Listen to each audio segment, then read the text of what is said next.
Para o deputado Daniel Silveira, um dos... Na verdade, é mais do que censurado, né, Daniel? Mais do que censurado. Daniel foi preso e o senhor tem a palavra. Muito obrigado pela sua presença aqui no Senado Federal. Presidente, agradeço. Queria agradecer os aplausos e o apoio de todos vocês. Presidente, eu queria pontuar, né, apesar de todos os relatos são muito bons, na verdade, só que a questão é se ater a fatos importantes, né? Esse inquérito, e começo respondendo ao senador Esperidião Amin, que ele levantou o ponto nevrálgico dessa questão, que é justamente o inquérito 4781 e qualquer outro que ramifique dele.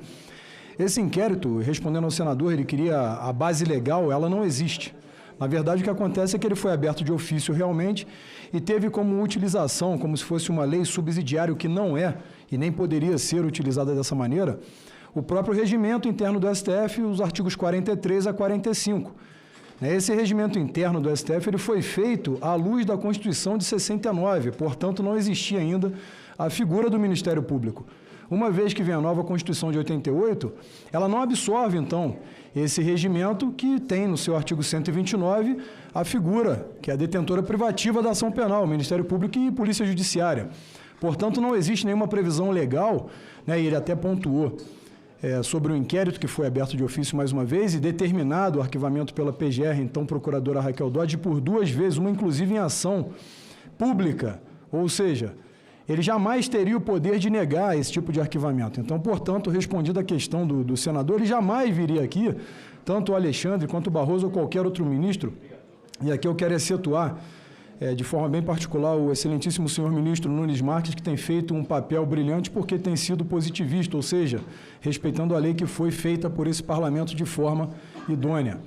A questão, o presidente senador Girão, que eu tenho muito apreço e respeito, e parabéns por essa audiência, quando fui preso no dia 26 de fevereiro de 2021, né, quase à meia-noite, por um mandado de prisão em flagrante, que não existe, ora, qualquer professor de direito penal, e aqui eu coloco aqui com muita propriedade as palavras, porque também sou operador de direito, qualquer um sabe que esse dispositivo não existe, né, e o parlamento, e aqui é a minha crítica ao Arthur Lira, que tentei avisá-lo inúmeras vezes a exaustão, que não abrisse mão da imunidade material e formal do artigo 53, que é a própria semântica da palavra quaisquer, ela explica naturalmente, né, o sentido dela, não tem que explicar para um ministro que tem o tal do notório saber jurídico, preconizado no 101 da Constituição. Eu acho que isso aí acaba até avariando a bússola moral, acho que saber demais acaba sabendo de menos.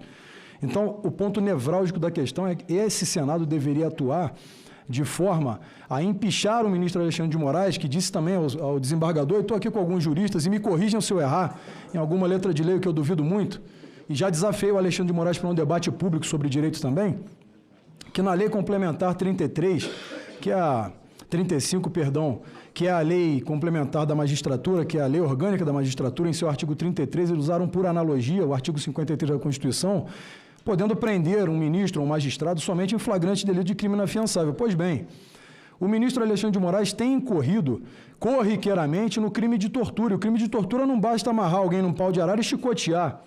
Não é para enfiar uma unha, embaixo da unha uma agulha. O crime de tortura ele também se configura na situação psicológica, mental. Né? Isso está muito claro, aqui está aqui, eu posso ler aqui, eu vou até ler, inclusive, sobre a lei de tortura, está muito clara aqui. Deixa eu ver se essa lei aqui está muito certa. Ó, vou ler o artigo 1º, constitui crime de tortura. E passo aqui, então, ó, se resulta lesão corporal, não é essa parte, ó, na mesma pena incorre quem submete uma pessoa presa ou sujeita a medida de segurança ou sofrimento físico ou mental por intermédio de prática de ato não previsto em lei ou não resultante de medida legal. Ora, ele vai utilizar a ordem judicial para dizer que é uma ordem legal, mas não resulta de lei, porque ordens ilegais não se cumprem. Lei 8.112, artigo 116, inciso 4º. Me corrijam se eu estiver errado. Ainda insisto nisso.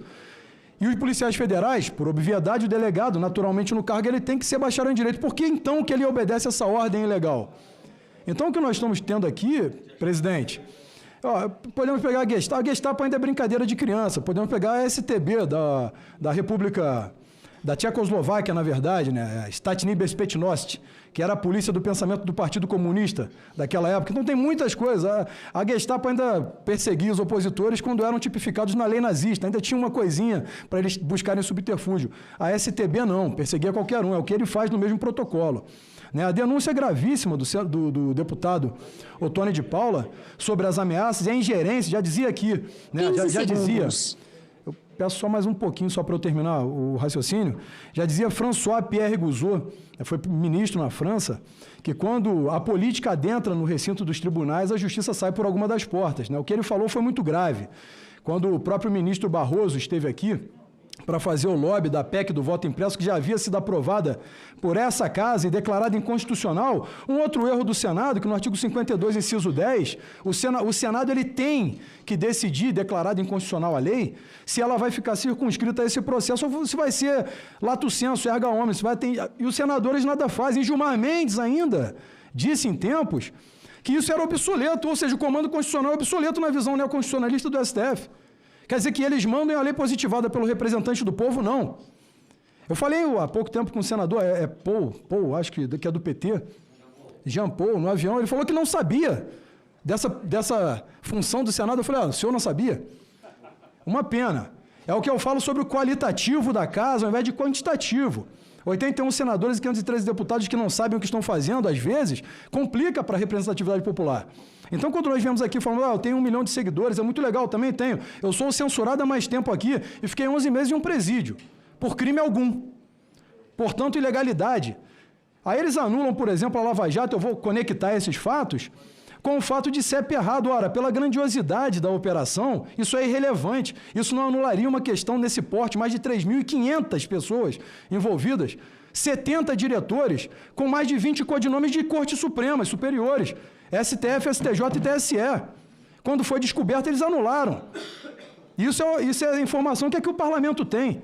Aqui é a Comissão de Fiscalização e Controle. Por que não, então, solicitar o orçamento desses inquéritos que se prorrogam há muito tempo? Olha, pelo que sei, no Código de Processo Penal, são 90 dias o prazo por inquérito, podendo ser dobrado pelo juiz com o réu solto e 30 com ele preso. E se você for na lei de drogas, é 30 com ele solto e 10 com ele preso, podendo também ser dobrado. Ora, está 4 anos o inquérito, que inclusive 2 senadores hoje, que agora são situação por esse governo que não foi eleito, tá? Foi escolhido, né, que era uma oposição ao presidente Jair Messias Bolsonaro, que é o Randolph e o outro é o Alessandro Vieira, salvo engano, eles falaram muito contra o 4781, mas quando fecha o acórdão do STF, acórdão não suprime letra de lei constitucional, não. Não revoga a letra de lei constitucional, não. Como que se continua calado e falando que está sendo censurado e está tudo bem? A Carmen Lúcia votou contra a censura, pela censura, perdão, dizendo, inclusive, que se for censura, nós entendermos assim, aí então aplicamos a Constituição, ou seja, a Constituição é secundária. E enquanto fiquei preso, tive que me defender de dentro de um presídio, na Comissão de Ética, com 11 processos no mesmo sentido. Quer dizer, nem Bisinidem esses canalhas conhecem, covardes. Eles são incapazes de entender. Quando eu falei com alguns dos deputados, eu não estou me fazendo advogado de mim, eu estou colocando o caso em concreto. Eles dizem para mim, eu não sabia disso. Aí eu falei, você não sabia? Por exemplo, que eu estou com a minha conta salária bloqueada desde o início, as contas da minha família, meu CPF bloqueado, é complicado. E eles vêm falar que, você está censurado não só há 2 anos, mas está tudo bem. Quer dizer, quando eu estava no presídio que o Alexandre mandou um procuradorzinho de porcaria lá, me ameaçar dizendo que minha família poderia sofrer retaliação, eu falei, capricha mais que isso aí, cara, eu sou PM no Rio, não dá para me ameaçar nesse sentido. Isso para mim não é nada. Você me dá o seu celular com a sua senha, conversa com o presidente da República, que nós te soltamos amanhã. Eu tenho 3 celulares apreendidos lá, há 2 anos. Até não sei por que não aprenderam isso, mas quando foram aprender o do José Serra, senador aqui, o Toffoli rapidamente disse que não podia, porque era vinculado ao mandato. Ao passo que o Toffoli foi reprovado em 2 concursos de magistratura, a OAB naturalmente, quando um advogado é reprovado, a OAB naturalmente ela não aplica, né, na lista tríplice esse nome pelo 5º constitucional, porque está prejudicado o notável saber jurídico e agora ele é ministro que manda no tribunal que ele foi reprovado. Assim como o Alexandre de Moraes mentiu no currículo dele, que conseguiu, por exemplo, inclusive o mais alto título do direito em 2 anos e meio, que ele demanda 13 anos de estudo. Ele mentiu, isso ensejaria o impeachment dele. Aí ele não vem aqui para poder relatar e mentir aqui publicamente, somente com os pares. E quando tem que vir tentar modificar a Lei 1079, que é a lei de impedimento de ministros, aí o Lewandowski não falta uma sessão e ainda vem na calada da noite para tentar modificar e se blindar. Então, se o Senado, presidente, não agir, também me despeço, estou me despedindo aqui do meu mandato, porque saí ao Senado, candidato ao Senado no Rio, eu não consegui ser eleito, então não estarei nessa legislatura, mas talvez retorne em outro momento. Então, eu deixo aqui um recado para os meus pares que foram reeleitos, Luiz, Jordi, Júnior Amaral, Farru, que são excelentes, Gilberto agora eleito, Zé Trovão, não vai dar para nominar todo mundo. Magno Malta, que jamais deveria ter saído daqui, que vocês façam um trabalho dessa vez de verdade, porque vocês têm muita força juntos. É como diz o presidente, vocês não sabem a força que tem, falou para o povo. E nós somos representantes desse povo. E eu não vou partir para sentimentalismo, porque eu não tenho mania de me fazer de vítima, e nem sou vítima de nada. Eu acho que eu sou um voluntário contra isso, na verdade. É assim como disse o Bismarck, eu também estou disposto a matar e morrer pelo meu país. Quer dizer, se você não defender a pátria hoje, e avisei quando fui preso, todos nós sofreremos os reflexos disso, gente. Isso é grave demais. A denúncia do doutor de Paula, o senador Magno Malta e tudo que foi requerido aqui, tem que ser levado em consideração para uma CPI imediata. O Alexandre de Moraes ele pode ser preso em flagrante pelo crime de tortura. Olhem o Roberto Jefferson. Olhem, eu vou terminar aqui, presidente, e eu termino a minha fala. O caso do Roberto Jefferson, em especial, ele estava preso há 2 anos, sob tortura psicológica e um inquérito inconstitucional. Olha, a teoria da árvore envenenada, o senhor conhece muito bem, ela invalida qualquer coisa que ramifique de um processo desse. Se ele mata alguém, claro, ele incorreu em um crime, mas ele não incorreu porque queria, ele foi forçado a isso, é uma reação forçada, uma reação provocada, enquanto Alexandre debocha na cara do brasileiro, fazendo uma ditadura da toga aqui, todo mundo quieto. O Arthur Lira, quando falhou, eu recebi ligação do Arthur dentro de casa. Receba a intimação do ministro Daniel Silveira. Você está me prejudicando em meus processos. Isso é covardia ou não é? Isso é ingerência de outro poder ou não é? Aí vem falar que não. Vamos prender o Daniel, porque aí a Rosa Weber vai liberar a RP9 aqui. Ah, não pode mexer no dinheiro da emenda, que aí vão manter o deputado preso. Se o Senado não fizer nada com esse canalha, esse cafajeste frouxo, é frouxo e covarde. Inclusive eu falo aqui, eu já não devia nada à justiça. Quando o presidente me dá a graça constitucional, que é um remédio constitucional para justamente evitar esse tipo de invasão, ingerência ou arbitrariedade, olha, o Código de Processo Penal, artigo 738, é reconhecido imediatamente a graça. E o presidente pode comutar apenas, perdoou tudo, eu estou multado em 3 milhões de reais. O artigo 192 da Lei de Execuções Penais é a mesma coisa, 107 do Código Penal. Só que esse cara aí que sabe tanto, não sabe nada. E não respeita a lei, não respeita o povo. Então, a minha visão aqui é que tem que prendê-lo em flagrante pelo crime de tortura, ou no ruim de tudo, empichar aqui e ele ser preso depois, presidente. Acho que o Senado tem que atuar de uma forma mais veemente. Queria falar isso. Muito obrigado, deputado Daniel Silveira, pela sua participação nessa audiência. Não é a primeira que o senhor participa, o senhor já esteve aqui participando via online, eu não sei se foi a do inquérito de fake news, foi, né? Então, muito obrigado pela sua segunda participação aqui nessa comissão de transparência que está